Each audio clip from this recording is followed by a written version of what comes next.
Irmãos, conforme nós anunciamos, hoje nós estamos retornando com os nossos trabalhos com as crianças, da idade até 8 anos.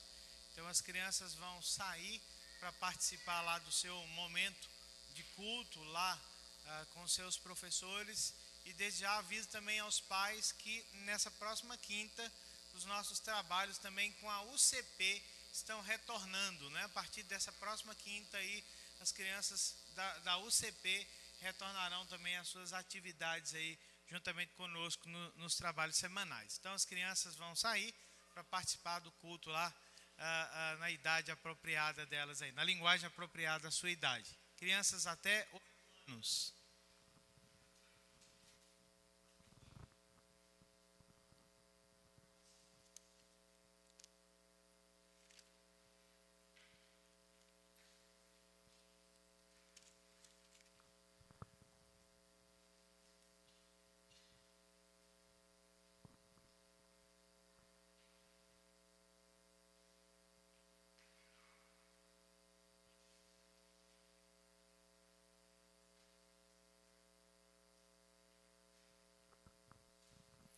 Irmãos, nós vamos abrir a palavra do Senhor no livro dos Salmos, Salmo de número 122.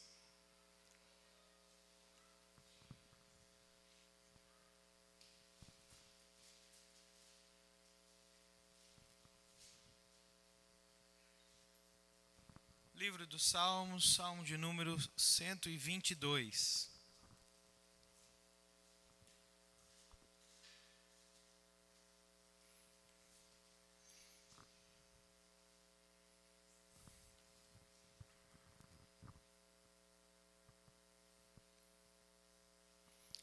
Diz assim a Escritura: Alegrei-me quando me disseram, vamos à casa do Senhor. Pararam os nossos pés junto às tuas portas, ó Jerusalém. Jerusalém que estás construída como cidade compacta, para onde sobem as tribos do Senhor, como convém a Israel, para renderem graças ao nome do Senhor. Lá estão os tronos de justiça, os tronos da casa de Davi. Orai pela paz de Jerusalém. Sejam prósperos os que te amam. Reine paz dentro dos teus muros e prosperidade nos teus palácios. Por amor dos meus irmãos e amigos, eu peço, haja paz em ti. Por amor da casa do Senhor nosso Deus, buscarei o teu bem. Vamos orar ao Senhor mais uma vez? Senhor, nós bendizemos o teu nome pelo privilégio que temos de adorar o Senhor, de bendizer o nome do Senhor, sem qualquer impedimento, ó Deus. Obrigado, porque para nós é extremamente gratificante estarmos na presença do Senhor celebrando tão grande salvação. Agora, quando nós estamos diante da tua palavra, pedimos que o Senhor abra os nossos olhos para entender a tua palavra, e que a tua palavra, Senhor, transforme a nossa vida para a glória do teu santo nome. É o que nós oramos, agradecidos, no nome santo de Jesus. Amém. No livro do Êxodo, no capítulo de número 23, que é ainda um trecho que pertence àquela condição do povo de Israel que saiu do Egito, do cativeiro, e está ao pé do monte Sinai, aguardando as instruções de Deus na forma da lei, na forma dos mandamentos. Deus não deu apenas os chamados 10 mandamentos, mas ele instruiu tudo aquilo que seria importante na vida do povo. E entre tantas instruções, há uma que chama a nossa atenção no capítulo 23 de Êxodo, nos versos 14 a 19, onde Deus deixa claro, por meio de Moisés ao povo, que quando eles estivessem na chamada terra da promessa, quando eles estivessem assentados na terra que o Senhor havia prometido a eles e aos seus pais, aquele povo deveria, 3 vezes por ano, sair do lugar onde estivessem morando, do lugar onde estivessem assentados, para um lugar que Deus apontaria, que seria o lugar da adoração ao nome do Senhor. E Deus diz que, né, essas 3 ocasiões seriam apresentadas por meio das festas, né, as festas da Páscoa, do Pentecostes, a festa de tabernáculos. E o propósito dessas festas era lembrar ao povo que, ainda que eles estivessem assentados, ainda que eles estivessem na plena posse, né, das terras que Deus havia lhes dado, em termos espirituais, eles ainda eram peregrinos e que precisavam e dependeriam do Senhor constantemente nas suas vidas. Então, a Páscoa apontava para uma a libertação da escravidão. O Pentecostes, né, era uma expressão de gratidão e de dependência, e a festa de tabernáculos lembraria o povo do caráter temporário da sua jornada nessa terra. E quando nós pensamos, né, consideramos que essas festas, né, elas em um momento no futuro iriam requerer o uso de canções, né, de música que pudessem embalar a jornada desses peregrinos. É por isso que o livro dos Salmos, do Salmo 120 ao Salmo 134, é conhecido como os cânticos de subida, né, os cânticos de romagem, de peregrinação, uma espécie de playlist, né, das canções que deveriam acompanhar a jornada desses peregrinos nessas subidas que eles fariam para adorar o Senhor. E cujo propósito também seria que essas músicas ajudassem a concentrar o pensamento desses peregrinos naquilo que Deus havia feito, né? Nos grandes feitos do Senhor em prol da vida do seu povo. Quando nós olhamos para esses salmos, Salmo 120 até o Salmo 134, esses salmos também refletem os sentimentos, né? Vários sentimentos que embalavam os peregrinos em diversas situações da sua jornada. Alguns salmos tratam de angústia, alguns deles tratam da alegria, alguns deles tratam de medo, alguns de tristeza, de dor, de confiança. E à medida que nós vamos lendo esses salmos, nós aprendemos sobre o que estava no coração desses peregrinos enquanto eles se aproximavam da adoração. Nós vimos até agora 2 salmos, né? O Salmo 120, que tratou da angústia do salmista quando ele teve o seu coração voltado para Deus, e ele descobriu que ele vivia em meio a um povo de lábios mentirosos, em um mundo mentiroso, contrário à vontade de Deus. Ele descobre que buscar a Deus não é uma coisa fácil. No Salmo de número 121, que nós meditamos aqui na semana passada, o salmista descobriu que a jornada de peregrinação para a adoração, ela é permeada por muitas adversidades e perigos, né? É por isso que ele diz assim, olha, eu elevo os meus olhos para os montes. Onde é que eu vou encontrar socorro? Onde é que eu vou encontrar proteção e ajuda para a minha jornada? E ele diz assim, olha, a minha confiança, a minha esperança está num Deus que tanto é criador e sustentador de todas as coisas, como é também um Deus que é meu ajudador particular. Deus está perto de mim durante toda a jornada. Hoje nós chegamos ao 3º salmo dessa lista, né, que é o primeiro salmo de Davi, nos chamados cânticos de romagem, cânticos de peregrinação, e cujo tema principal é a cidade de Jerusalém. Deus havia dito a Moisés para dizer ao povo que um dia ele escolheria um lugar para esse povo adorar. E nós sabemos que esse lugar é Jerusalém, que é o lugar que Deus escolheu.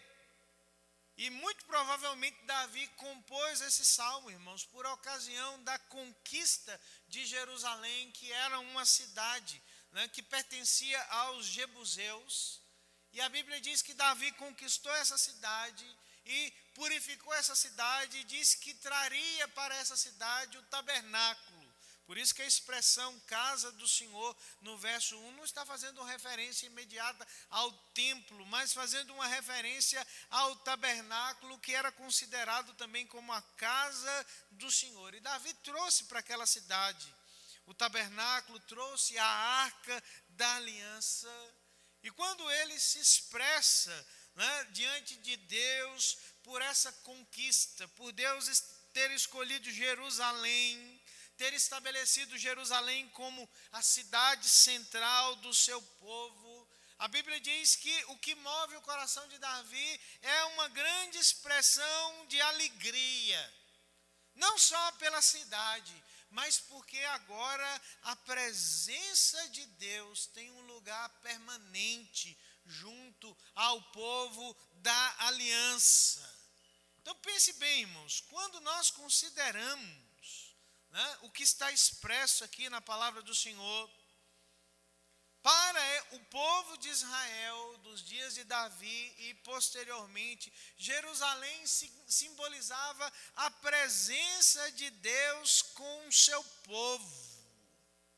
Deus agora tinha um lugar pelo qual ele pudesse abençoar o povo, um lugar onde ele pudesse, né, chamar o povo para tratar com ele. Por isso que o tema principal, né, do Salmo 122 é essa cidade de Jerusalém em conexão com o lugar da adoração. Mas depois, quem elaborou ou quem ajustou os cânticos da peregrinação, que nós não sabemos quem foi, né, juntou esse salmo de Davi a esse cancioneiro dos peregrinos, que agora já tem um templo, né, para adorar o Senhor, onde todas as tribos subiam para participar das festas no templo. E o que esse homem está, juntamente com o salmista, com o rei Davi, expressando para nós, né, em relação a esse salmo da jornada dos peregrinos, é sobre o valor da adoração na vida de um peregrino, na vida daqueles que são chamados para caminhar com o Senhor nessa terra. A primeira coisa que nós olhamos nesse texto, irmãos, é a respeito da alegre expectativa que move o povo de Deus para a adoração. Olhe para o verso 1 e o verso 2. O texto diz, primeiro, verso 1, alegrei-me quando me disseram, o quê? Vamos à casa do Senhor. Percebam que o que move o coração do salmista, primeiramente, é uma expectativa, né, que o prepara para aquele evento extraordinário da jornada de peregrinação para adorar o Senhor. Ele nem saiu da sua casa, ele nem saiu da sua terra, mas o seu coração já está em ebulição, ele já se expressa diante de Deus com alegria, porque ele foi chamado para estar em adoração, para se envolver na presença do Senhor em adoração. Esse homem havia esperado tanto tempo, né, por essa peregrinação. Vamos pensar que durante o ano, apenas 3 vezes essas pessoas tinham que sair das suas terras para estar nesse lugar central. Então, né, esse salmista sabe que o lugar da adoração é o lugar onde ele pode concentrar as suas orações, onde ele pode ordenar os seus pensamentos, onde ele pode se avistar com o povo do Senhor.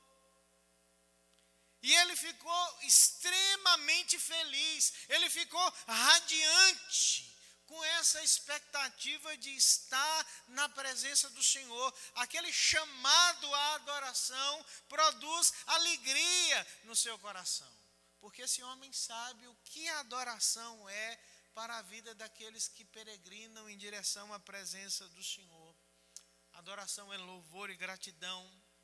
Adoração, irmãos, é declarar não apenas com os nossos lábios, mas principalmente com a nossa vida, com os nossos desejos, com as nossas escolhas, que Deus é o maior tesouro das nossas vidas. Então aquele homem, para ele, tomar parte na adoração é algo que o deixa extremamente feliz. Ele está deleitoso por essa chamada à adoração ao nome do Senhor.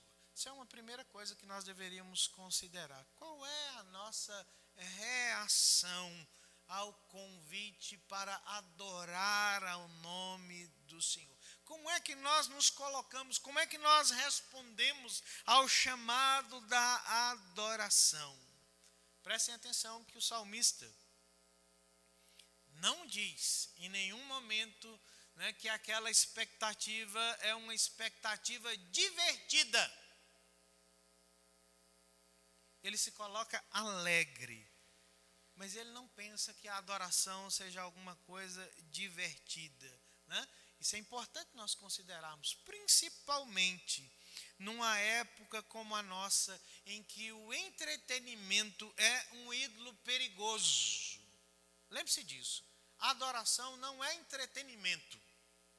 Esse homem não se coloca, né, de forma efusiva na presença de Deus, como quem vai a um parque de diversões, como quem vai ao cinema, como quem vai ao clube da cidade. Ele anela pela presença do Senhor com alegria que contempla a glorificação de Deus, a magnificação do nome do Senhor. A sua alegria tem razão, porque ele amava a Deus e ele desejava de todo o coração cultuar o nome do Senhor e servir ao nome do Senhor. Parte das aflições, né, que assaltam o coração dos pastores de forma geral, e não é diferente com o vosso pastor, é que é uma coisa extremamente lastimosa, irmãos, ouvir as desculpas que as pessoas dão como motivo de por que elas não vêm à igreja para a adoração. Elas são tantas. Pastor, eu não vou porque ir à igreja no domingo é um negócio difícil, né? É o único dia que eu tenho para dormir. Parece que a pessoa passou a semana todinha acordada, né? Domingo é o dia único que eu tenho para dormir, é o dia que eu tenho para arrumar a minha casa, é o dia que eu tenho para ficar com os meus filhos, né? Para ajustar a minha vida. E eu digo sobre essas desculpas antes da pandemia, né? Depois da pandemia a gente descobre que a igreja é o lugar mais perigoso que tem, né? Para se pegar o coronavírus, né?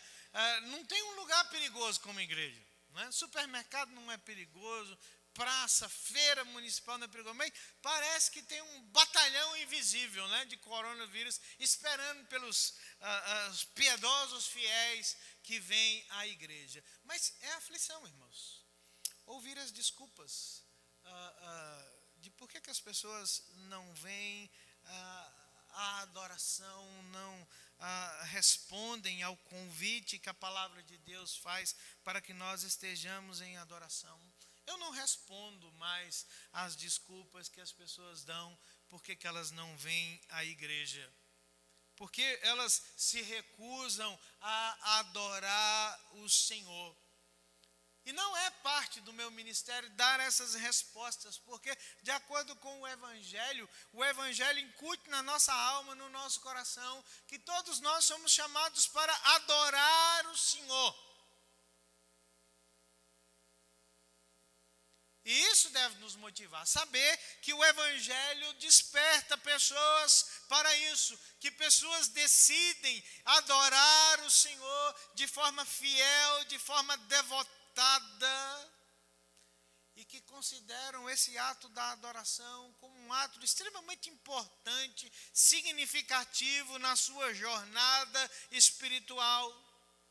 Por isso, muito mais importantes do que as desculpas que as pessoas dão de por que não vêm cultuar, de por que não vêm adorar, é a razão que nós temos para adorar, para cultuar o Senhor. O salmista diz, no seu cântico, que essa é a expressão de adoração de alguém que decidiu ir à igreja para cultuar a Deus. Apesar das dificuldades, da distância, né, dos impedimentos, das tribulações, esse homem recebe com alegria o convite para responder em adoração ao Senhor. Mas preste bem atenção. O texto está dizendo a nós, né, dessa alegria, para mostrar a nós que adorar, cultuar o Senhor não é uma imposição. Parece, irmãos, que o texto nos pega de surpresa, né? Mas não deveria nos pegar de surpresa quando nós reagimos assim, olha, o sujeito está alegre porque ele foi desafiado para adorar o Senhor. Não é isso que o povo de Deus faz? Se junta para adorar o Senhor, né? Para buscar a sua face. Cultuar é a coisa, ou deveria ser a coisa mais comum que o povo de Deus faz. Mas não por causa de imposição, não por falta, né, não por razão de coerção. Nosso coração responde voluntariamente com alegria na presença do Senhor. Conta uma história que um dia uma senhora, num domingo pela manhã, está tentando motivar o seu filho a sair da cama, né, para adorar o Senhor. E ela sacode lá o seu filho e diz assim, vamos lá, querido, levanta, está quase na hora da igreja, do culto. E o filho responde, fala assim, mãe, eu não vou não, né, porque eu não quero ir para aquela igreja. E a mãe fala assim, mas por que você não quer ir adorar o Senhor? Aí o rapaz, né, o suposto rapaz, diz assim, naquele lugar ninguém gosta de mim. Ninguém está nem aí para mim.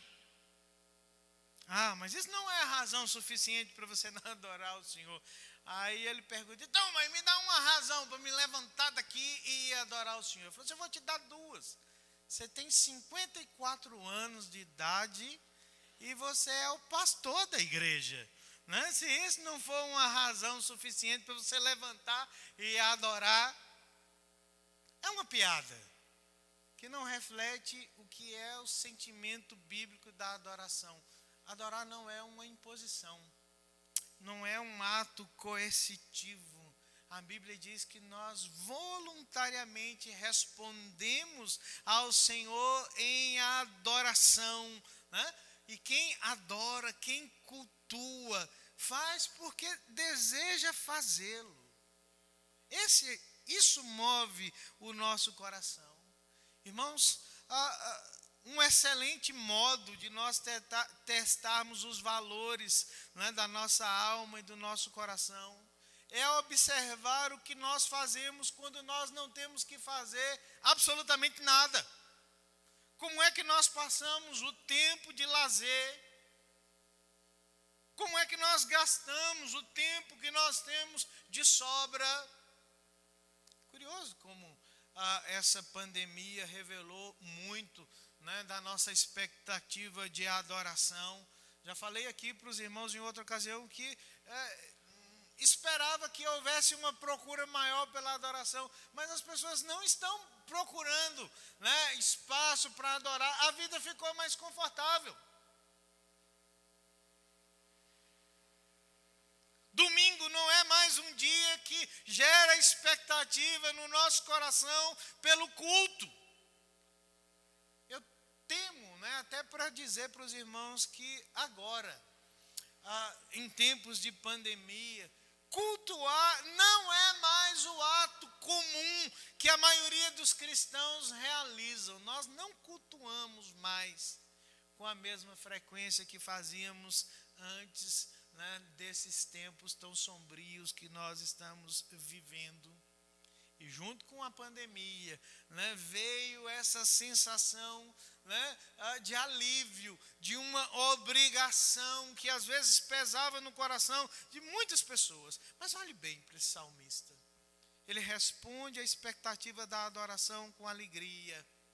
Imagine que havia um preço a ser pago por essa adoração. Esse sujeito saía lá dos confins do mundo, na sua terra, né, enfrentava perigos de dia e de noite para chegar a esse lugar de adoração, e nós não o vemos reclamando, nós não o vemos lastimando, nós não o vemos criticando, murmurando, mas a simples menção de que a peregrinação começaria, produziu no coração desse homem uma alegre expectativa. O custo era alto, mas ele responde com alegria na presença do Senhor. Nenhum de nós aqui viajou muito nessa noite para estar em adoração. Nenhum de nós venceu nenhum adversário, nenhum obstáculo, não correu risco nem perigo para estarmos aqui. Por isso que nós precisamos perguntar aos nossos corações: como é que nós respondemos? Qual é a nossa expectativa, né, diante da chamada à adoração que a palavra do Senhor nos faz, né, nos desafia? Essa é a primeira coisa. Segunda coisa que o Salmo 122 chama a nossa consideração é a respeito dessa reverente admiração que a adoração produz no coração do servo do Senhor. Olha os versos 2, aliás, até o verso de número 5. O salmista diz assim: pararam os nossos pés junto às tuas portas, ó Jerusalém. Jerusalém, que estás construída como cidade compacta, para onde sobem as tribos do Senhor, como convém a Israel, para renderem graças ao nome do Senhor. Lá estão os tronos de justiça, os tronos da casa de Davi. Já não é mais expectativa do coração desse adorador. Ele já se envolveu na peregrinação, ele já viajou, ele já olhou para os montes, como nós vimos no Salmo de número 121, e a Bíblia diz agora que os seus pés pararam aonde? Nas portas de Jerusalém. Sabe qual é o sentimento dele? De admiração, de reverência por aquele lugar. Eu penso, né, nessa admiração reverente, né, quando eu sou de fora, né, isso provoca no meu coração. Sei que a minha expectativa, junto com a do Edsvei, do Zé Maria, do Rogério, que vão de bicicleta, dos outros que vão de moto, é a mesma. Quando a gente chega lá, a gente não quer descer rapidinho, quer? Por quê? Porque há um senso de reverência quando nós chegamos lá e nós contemplamos tudo à nossa volta, né? Nós olhamos para a nossa cidade tão pequena, né? Nós olhamos e conseguimos enxergar um horizonte sem fim. Irmãos, aquela é a sensação mais agradável do mundo. Valeu a pena todo o risco, toda dificuldade, quando a gente admira o que tem lá em cima. É essa a expectativa do salmista. Quando ele parou os seus pés nas portas de Jerusalém, a simples menção do nome Jerusalém, né, parecia uma palavra mágica que fazia com que esse servo do Senhor se lembrasse de um mundo inteiro de significados. Mas ele tem admiração reverente por aquele lugar de adoração. Ele consegue olhar ali no entorno e ele descobre que Jerusalém é um centro religioso. O tabernáculo está ali, a arca está ali, os sacerdotes estão ali, os altares de sacrifício estão ali. Mas ele olha e percebe também que Jerusalém é um centro político, né? Os tronos de justiça da casa de Davi estão ali também. Aquele homem chega àquele lugar de adoração e ele está maravilhado com o que Jerusalém significa. Sabe por quê? Porque a sua reverência parte do princípio de que ele sabe que Deus indicou Jerusalém como lugar aonde os sacerdotes deveriam ministrar a palavra, aonde o povo deveria se reunir para buscar o Senhor em adoração. Essa admiração parte também do conhecimento que ele tem de que Deus indicou Jerusalém como o lugar aonde os reis haveriam de governar o povo no nome do Senhor. Aquele lugar congrega os ofícios sacerdotal e real unidos. E essa é a razão desse maravilhamento do coração do salmista. Ele sabe que Jerusalém não é um lugar qualquer, que aquela cidade ocupa um lugar especial no plano de Deus. Davi sabia disso. E todo adorador que sobe até Jerusalém nessa peregrinação sabe que aquele é um lugar de salvação, aquele é um lugar de perdão, aquele é um lugar de justiça.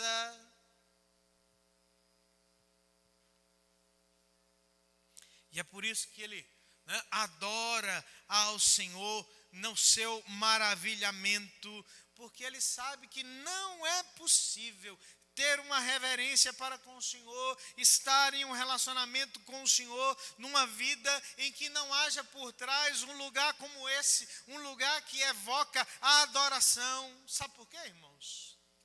Porque o culto, a adoração, é o que modela a nossa vida, é o que estrutura funcionalmente a vida do povo do Senhor. Quando ele chega a Jerusalém, em Jerusalém, esse adorador tem tudo que Deus disse que deveria ser lembrado, que deveria ser celebrado naquele lugar. Quando ele sobe a Jerusalém, ele encontra as grandes realidades fundamentais da vida. Ele se lembra que Deus é criador e sustentador de todas as coisas. Ele se lembra da queda em pecado e da necessidade de um redentor que tem que derramar sangue para redimir os pecadores. Ele se lembra do cuidado, da proteção de Deus. Em Jerusalém, a palavra do Senhor era proclamada de forma que tudo aquilo, que muitas vezes se apresentava fragmentado na vida desses adoradores, eram agora unidos em um todo. Imagine o seguinte: ele saía da sua terra com algumas dúvidas, com algumas incertezas a respeito de tantas coisas. Nós vimos aqui no Salmo de número 121, quando o salmista diz assim: olha, tem pedras pelo caminho, tem o perigo do dia, do sol, tem o perigo da noite, da lua. Havia dificuldades a serem tratadas, mas quando ele chega em Jerusalém, ele descobre que aquele lugar é o lugar onde a verdade faz sentido. Se você olhar para como o salmista chama a cidade de Jerusalém, ele diz assim, que Jerusalém é uma cidade, o quê? Compacta. Ela está construída como cidade compacta. A metáfora que esse homem está usando aqui para nós, irmãos, é que não existem pontas soltas. Não existem pedras sobrando em Jerusalém. Tudo está harmonicamente construído. Há uma harmonia naquele lugar. E essa harmonia da cidade evoca a harmonia que a palavra de Deus produz no coração do povo. É para lá que sobem as tribos para a adoração. Todas as tribos. Imagine só, no culto, aquelas pessoas chegavam de lugares diferentes. Pessoas que vinham de regiões mais desérticas, pessoas que vinham de regiões mais abundantes de água, pessoas que eram ricas, pessoas que eram pobres, pessoas de condições diferentes, mas quando elas estavam ali, tribos diferentes, na adoração, elas eram um único povo. elas estavam em busca das mesmas coisas, elas aprendiam as mesmas coisas, elas diziam as mesmas coisas, elas cantavam sobre as mesmas coisas. Não importa os níveis diferentes de intelectualidade, de inteligência, os níveis diferentes de prosperidade, de riqueza, a história de vida do passado de cada um. Quando eles estavam ali, eles eram única e exclusivamente o povo do Senhor. É por isso que cultuar é tão importante para nós hoje, porque o culto oferece uma moldura para a nossa vida. Todos nós que aqui estamos com um único propósito, com um único desejo. Não importa quem nós sejamos, nós somos o povo do Senhor, congregado para adorar o Senhor, para louvar o Senhor. O culto oferece uma moldura para a nossa vida. E o salmista ainda diz, né, que essa moldura, ela se caracteriza por obedecer à ordem do Senhor. Olhe para o texto, ele diz assim, verso de número 4. É para lá que sobem as tribos do Senhor, como o quê? Como convém a Israel, para renderem graças ao nome do Senhor. Eu falei para vocês agora há pouco que o culto, ele é uma expressão voluntária, né? Ninguém nos obriga a adorar a Deus, ninguém nos obriga a vir à igreja para adorar o Senhor. Mas a Bíblia diz que adorar é uma ordenança do Senhor. Moisés havia dito, olha, haverá um dia em que uma cidade será escolhida por Deus e todos vocês vão ter que subir 3 vezes por ano para adorar o Senhor. Porque o salmista diz, é isso que significa ser Israel. O povo do Senhor são aqueles que sobem para adorar o Senhor, para render graças ao nome do Senhor. Sabe o que significa ser um cristão? Pela manhã eu mencionei aqui na escola dominical uma frase de Agostinho. Agostinho diz o seguinte, que o cristão deveria ser um aleluia da cabeça aos pés. Tudo em nós é louvor e gratidão a Deus. É assim que significa ser parte do povo do Senhor. Nós somos aqueles que rendem graças ao Senhor, e esse é um decreto de Deus para a vida do seu povo. Aquelas tribos, irmãos, não subiam a Jerusalém como turistas. Eles são peregrinos. Eles não estão a passeio em Jerusalém. A Bíblia diz que eles deveriam ir ali para render graças ao nome do Senhor, porque essa era a verdade fundamental da vida deles. Eles eram o povo redimido pelo Senhor. Toda a nossa adoração, toda a nossa rendição depende disso, irmãos. Que nós consideremos que o que marca a nossa rendição, a nossa adoração, é que nós somos servos do Senhor, salvos para esse propósito. João Calvino diz assim, toda a nossa salvação depende dessas duas coisas, que nós saibamos que Cristo nos foi dado como sumo sacerdote por nós, que Cristo nos foi dado como rei para nos governar. Então a nossa adoração reflete isso. Gratidão por uma grande salvação que nós recebemos na presença do Senhor. Precisamos considerar isso, porque muitas vezes nós não sentimos vontade de adorar o Senhor, muitas vezes nós não sentimos vontade de cultuar a Deus. Sabe o que o salmista está dizendo a nós? Não importa se você tem vontade ou se não tem vontade.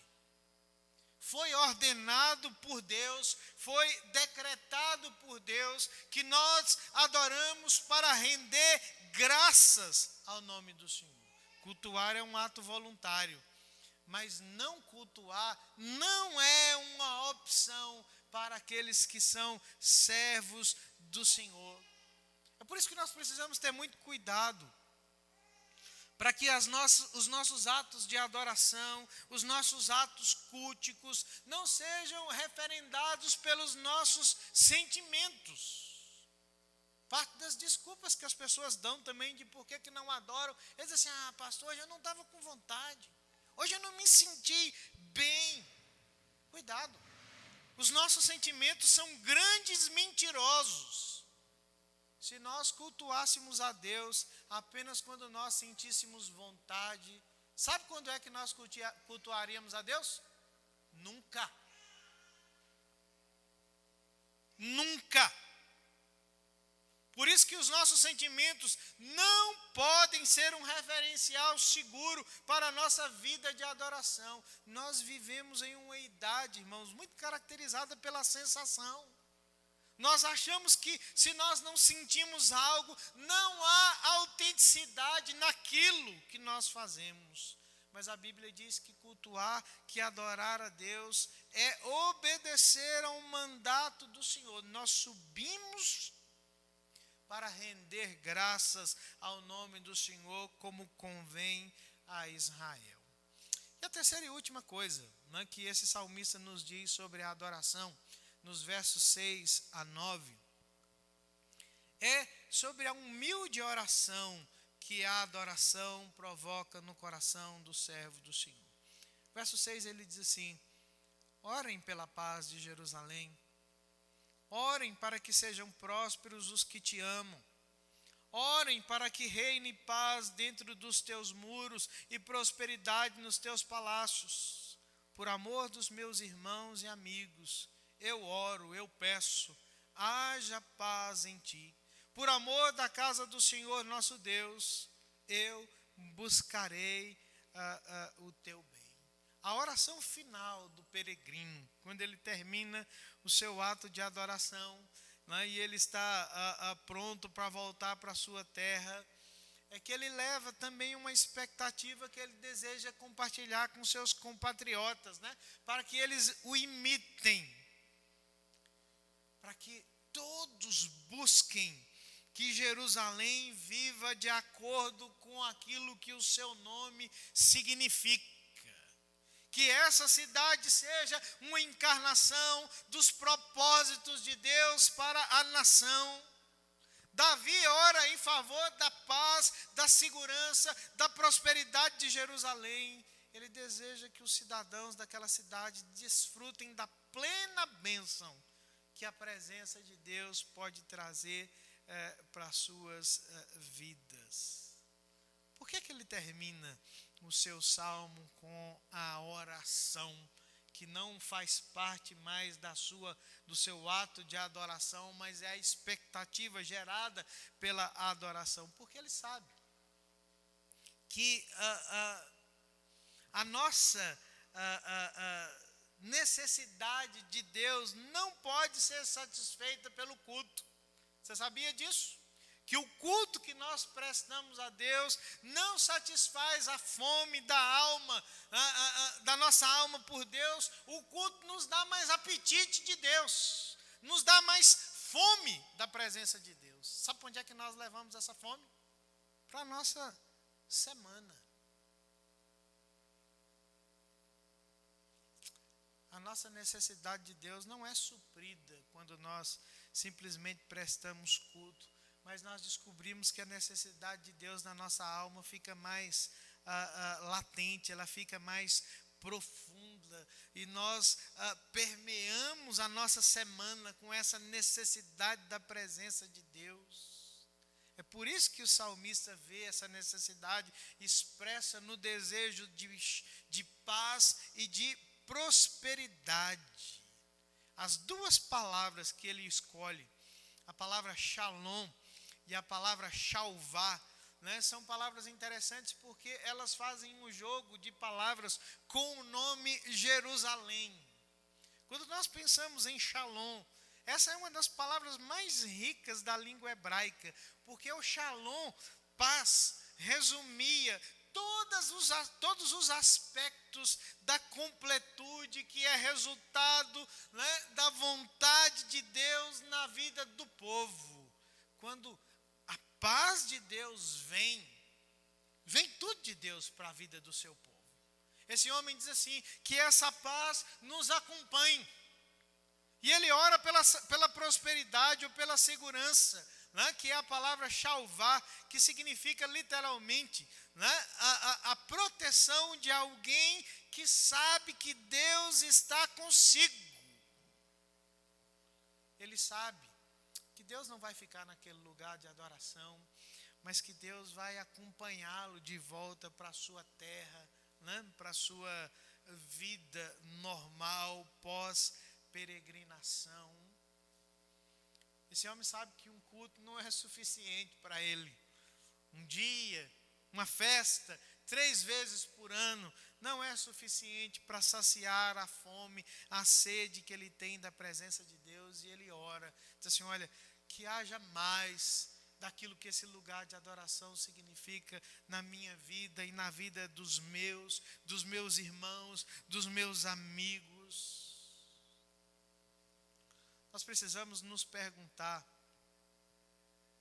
qual é a qualidade da nossa semana decorrente do culto que nós prestamos aqui ao Senhor hoje? Quanto esse culto influencia a qualidade da nossa semana? Quanto essa adoração influencia o teu casamento, a criação dos teus filhos, a tua vida de trabalho? A qualidade da nossa semana vai depender desse tempo que nós passamos aqui na presença do Senhor. Dessa alegre expectativa movida em adoração, do significado, né, que a admiração pela presença do Senhor produz no nosso coração. Aquilo que Jerusalém era para, né, o salmista, a igreja deve ser para o cristão. Nós precisamos considerar, irmãos, a importância desse lugar, a importância dos atos de adoração na nossa vida, porque adorar é uma escolha. Nós somos voluntários em adoração, mas não adorar não é uma opção na vida daqueles que são salvos, daqueles que são servos do Senhor. Qual é a expectativa do teu coração por estarmos nesse lugar? Você veio aqui alegre ou veio aqui obrigado? Quando os teus pés param diante desse lugar que louva o Senhor, que proclama a palavra do Senhor, o que essas realidades fazem com a tua vida? Que moldura ela presta para a tua vida, para a tua existência como parte do povo do Senhor? Quando você sai daqui, qual é a tua oração, né, para voltar para a tua casa, para começar esse tempo novo que Deus concede a você e a mim? Você ora pela paz do Senhor, pela prosperidade do Senhor, pela segurança do Senhor para a tua semana, para a vida dos teus, para tudo aquilo que envolve a tua vida ao sair daqui. Se você consegue perceber isso, você sabe o que é a adoração. Se você não consegue entender isso, se você não tem essa expectativa, você pode fazer uma série de coisas nesse lugar. Você pode cantar, você pode orar, você pode ler a Bíblia, prestar atenção na palavra, mas você não pode dizer que adorou ao Senhor, porque a adoração deve produzir isso nos nossos corações. Que Deus, irmãos, nos abençoe, que Ele derrame graça e misericórdia nas nossas vidas e que Ele produza em nós sempre uma alegre expectativa por este lugar, principalmente nesses tempos tão duros, tão difíceis que nós temos vivido, né, enfrentado, e que para tantos entre nós parece que trouxe um benefício, né? Livrou-os da obrigação de adorar o Senhor, de estar na casa do Senhor. A pandemia tem revelado, né, muita coisa a respeito da adoração que alguns de nós prestam nesse lugar. Que Deus tenha misericórdia e que Ele nos trabalhe, nos transforme, né, para que nós possamos de fato adorar o Senhor em espírito e em verdade. Vamos ficar